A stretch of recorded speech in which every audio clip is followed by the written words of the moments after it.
여러분, 제가 짧게 설명을 드릴게요. 여러분, 하나님 나라에는 구속의 역사라는 게 있어요. 구속사. 구속사가 뭐냐면 하나님이 예전에는 성막에 계실 때가 있었고 성전에 계실 때가 있었어요. 그런데 이제 신약에 오면 예수님이 무슨 일을 행하시나요? 예수님이 돌아가셨을 때 휘장이 찢어졌어요. 그래서 더 이상 성전이 필요하지 않고 하나님과 바로 교제할 수 있는 길이 열렸어요. 그렇죠? 그러니까 이제 예수님이 우리를 성전 삼으세요. 그렇죠? 고린도서에 보면 예수님이 바울이 우리에게 믿음을 말하면서 뭐라고 하냐면 너희 믿음이 어디 있느냐? 너희 믿음이 무엇이냐면 너희 안에 그리스도가 계신다 이렇게 말해요. 그렇죠? 예수님이 죽으시고 부활하신 그 믿음을 믿으면 그 이야기를 믿으면 우리 마음에 누가 계시다는 거예요? 예수님이 계시다는 것이죠. 그죠? 요것이 아직 이루어지기 전이었어요. 그러니까 예수님이 성전에 가셔서 그들의 신앙을 막 비판하셨어요. 성전에서 사람들이 무슨 일을 행했는지 한번 볼까요? 예, 보세요. 자, 2장 말씀을 보시면 13절에 보세요. 13절과 14절에 보면 유대인들의 유월절이 가까운지라 예수께서 예루살렘으로 올라가셨더니 성전 안에서 소와 양과 비둘기 파는 사람들과 돈 바꾸는 사람들이 앉아있는 것을 보시고 노끈으로 채찍을 만드사 양이나 소를 다 성전에서 내쫓으시고 돈 바꾸는 사람들의 돈을 바꾸시며 상을 엎으시고 비둘기 파는 사람들에게 이르시되 이것을 여기서 가져가라 내 아버지의 집을 장사하는 집을 만들지 말라 하시니. 예수님께서 성전에 들어가셨어요. 예수님은 어떤 자격으로 들어가셨냐면 하나님의 아들로서 또 세례 요한이 말한 대로 하나님의 어린 양으로서 그 땅에 들어갔더니 특별히 14절에 보니까 성전 안에서 장사꾼들이 가득했다고 해요. 제가 공부를 해보니까 당시에 1세겔로 이렇게 동전을 바꿔야 됐는데 세겔이 동전이거든요. 근데 1세겔을 바꿀 때 여러분 환전상들이 0.5세겔을 수수료를 받았다고 해요. 그러니까 고리대금업을 한 거죠. 그죠? 엄청나게 많은 수수료를 받은 거예요. 100원을 바꾸려고 하는데 50원을 달라는 거예요. 자기한테. 그 정도로 바꿨어요. 그리고 그 안에 소를 살 수 있도록 그렇게 해놨어요. 양이나 소를 성전 안에서 살 수 있었다는 것은 제사장들이나 그 당시에 바리새인들이 성전 안에서 그렇게 할 수 있도록 임대료를 받아서 그 안에서 그 일을 했다는 거예요. 그게 당연했어요. 그 당시에는. 네. 제사장들이 임대료를 줘서 받아서 그런 식으로 성전을 운영을 했어요. 예수님이 보니까 성전 신앙이 어떻게 바뀌었냐면 헌금하러 온 사람들에 대해 50% 수수료를 받고 성전 안에 들어가서 장사꾼들에게 임대료도 팍팍 받고 성전 안에서 무슨 얘기만 있었을 거예요? 사람들이 멀리서 이 명절에 온 사람들에게 돈 얘기만 있었을 거예요. 성전 안에 들어가야 좋은 동전 바꿀 수 있고 성전 안에 들어가야 좋은 양 바꿀 수 있다. 그리고 그거는 목사님들이나 전도사님들이 허락한 일이다. 이렇게 돼버린 거예요. 돈밖에 없는 거예요. 돈 얘기밖에 없어요. 다 돈에 미쳤어요. 제사, 참된 예배는 없고, 참된 예배가 뭐예요? 가난한 자를 돕고 하나님을 예배하는 마음인데 그런 게 없어요. 돈밖에 없어요. 돈밖에. 그러니까 예수님이 무슨 얘기 하는 거예요? 다 나가. 다 비워. 엉망진창이야. 그리고 너네 성전 다 부셔. 그러면 내가 참된 구원의 역사를 보여줄게. 그거는 내가 너희를 위해서 십자가를 질 거야. 이 이야기를 하는 거예요. 여러분, 이 내용을 모르면 예수님이 십자가를 지실 것에 대한 내용을 모르니까 아무도 이해를 못하는 거죠. 그러니까 핵심은 뭐예요? 예수님이 십자가를 지실 것을 통해서 아무리 신앙생활 하면서도 이렇게 물질주의적인 신앙생활, 내 열심으로 신앙생활 하는 거 버리라는 거예요. 오늘날에도 교회에 가보면 내 열심, 내 은사, 내가 헌금한 거, 내가 성전 건축한 거, 내가 개척 멤버인 거, 이런 것만 남았지 예수님은 없어요. 예수님의 십자가는 없어요. 예수님의 부활은 없어요. 내가 병 고침 받았던 간증만 남아있어요. 막 그런 걸로 가득 차서 너무 구태의연한 신앙인 거예요. 그러니까 예수님이 그러지 말아라. 오직 십자가와 부활을 믿어야 한다. 이 내용이라는 거예요. 그러니까 뒤따라 나오는 내용이 뭐예요? 두 번째로 말씀드린 게 우리의 믿음의 실체가 예수님이 그들에게 의탁하지 않는다는 거예요. 여러분, 왕이 있는 나라에 가보면 어떤 일이 있냐면 그 왕은, 사람들은 가난해도 왕은 아주 품격을 가지고 훌륭한 나라를 보게 돼요. 왜냐하면 그 가난한 나라의 사람들이 뭐라고 생각하냐면 그 왕이 품격을 가지면 그 모습이 내 모습이라고 이렇게 대리자로서 왕을 세우는 거죠. 그런데 오늘 하나님 나라의 왕이신 예수님이 오셔서 무슨 내용을 얘기하는 거예요? 너네가 하나님을 이렇게 막 물질로서 너의 헌신으로서 섬기지만 진짜 왕인 내가 왔다. 내가 뭐로 왔냐면 나는 하나님의 어린 양으로 왔다. 그리고 이제 예수님이 행하실 일이 뭐예요? 제자들의 발을 씻기세요. 그리고 우리 죄를 위하여 예수님이 모든 물과 피를 쏟으실 거예요.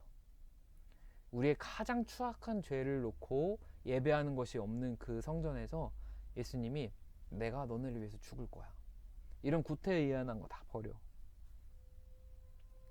이렇게 됐다는 거예요. 여러분, 참 신앙이 무엇인가요? 예수님의 십자가와 부활을 믿는 신앙이에요. 이거 이렇게 내 열심, 내 은사 버리지 않고요. 신앙생활하면 정말 예수님이 말씀하신 대로 기초 없는 신앙처럼 홍수가 났을 때 여러분의 신앙에 기초를 보게 될 거예요. 저도 그런 것을 경험했어요. 얼마 전에 천정은 자매 말고 그 시크릿이라는 아이돌 있죠. 그 아이돌의 송지은이라는 그 보컬이 있어요. 그 자매가 예수님을 깊이 만난 것을 이야기를 했어요. 그 자매가 어렸을 때부터 신앙생활 했다고 해요. 우리들처럼. 그런데 그분이 어려움이 왔을 때 예수님을 섬기던 것이 충격에 빠졌다고 해요. 원래 잘 기도하면 들어주셨는데 어느 순간에 기도하던 대로 안 하시는 거예요. 기획사로부터 어려움을 겪었다는 거예요. 그래서 예수님 정말 날 도와주시는 분이 맞나? 이렇게 했다는 거예요. 기도하면 언제나 응답해 주셔야 되는 분인데 그렇지 않았다는 거예요. 여러분, 예수님은 그런 분이 아니세요. 이런 거를 귀신신앙이라고 해요. 기도하면 들어주시고, 그거는 우리 예전에 무당들에게 하는 것처럼 귀신들에게, 그거는 귀신신앙이라는 거예요. 그런데 예수님을 인격적으로 알기 시작했을 때 송지은 자매가 예수님이 내 마음대로 할 수 있는 분이 아니라는 걸 알게 됐다는 거예요. 예수님은 어떤 분이에요? 예수님은 왕이세요. 송지은 자매를 위해 몸과 물과 피를 다 흘려서 죽으셨던 분은 하나님 나라의 왕이세요. 우리에게도 똑같으세요. 우리가 예수님을 믿고 섬길 때 기분 좋은 일만 있을 수 있어요. 그런데 어느 순간에 예수님이 내 뜻대로 해주지 않으실 때가 있어요. 그때가 뭐냐면 드디어 예수님을 왕으로 모실 때예요. 오늘 성전 청결 사건이 마음이 아파요. 우리의 삶을 엉망으로 만드시는 때가 와요. 그때 우리는 왜 내 마음대로 안 해주세요? 이런 여러분의 민낯을 봐야 돼요. 그래서 예수님이 오늘 뭐라고 나온 거예요? 친히 모든 사람의 마음을 아시며 절대 우리 뜻대로 해주지 않으실 때가 오세요. 그때 예수님은 우리의 왕이 되셔야겠다는 거예요. 송지은 자매가 이제 예수님을 더 깊이 만났어요. 2년 동안 일이 없었다고 해요. 그 가운데 하나님의 말씀을 깊이 알게 됐다고 해요. 새벽 기도를 나가면서 하나님을 알게 되고 이 성경 전체를 일독을 했다고 해요. 성경을 깊이 읽으면서 왜 하나님이 내 기도를 들어주시지 않을까 하면서 말씀을 깊이 읽다 보니까 알게 됐어요. 하나님의 마음을. 하나님이 어떻게 일하시는지를 알게 됐어요.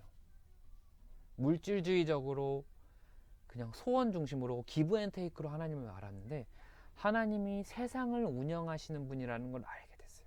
그리고 그 중에 나는 하나님 나라의 백성이라는 걸 알게 됐어요. 그리고 나니까 그 자매가 예수님을 드디어 섬기게 되었어요. 나를 위해 물과 피를 흘리신 주님을 알게 되고 그분을 섬기게 되었어요. 언제까지 우리는 주님을 심부름꾼으로 두어야 할까요? 그렇지 않다는 거예요. 예수님이 성전 청결하신 거, 신앙의 핵심을 심판하신 거, 바리새인들을 심판하시고 제사장들을 심판하신 거 뭐냐면 내 중심의 신앙을 버리라는 거예요. 다 버리고 예수님 그 중심에 딱 서셨어요. 우리도 똑같다는 거예요. 우리의 모든 신앙의 경험을 다 버려야 해요.